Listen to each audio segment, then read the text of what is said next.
This is a short video to show you how to realign a steering column on an E-TwowBooster S. So, first things first, position the scooter in this position. As you can see, we've exaggerated the misalignment here, just so you can see a little bit easier what we're doing here. So the next step would be to loosen the steering stem.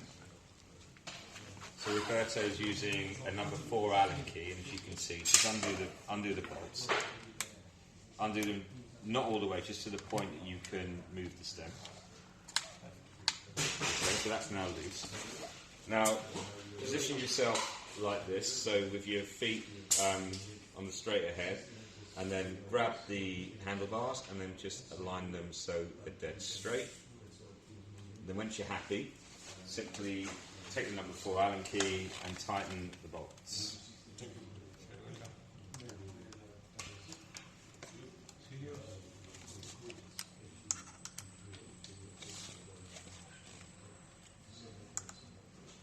And now, hopefully, you've got a nice straight E-Two. Hope that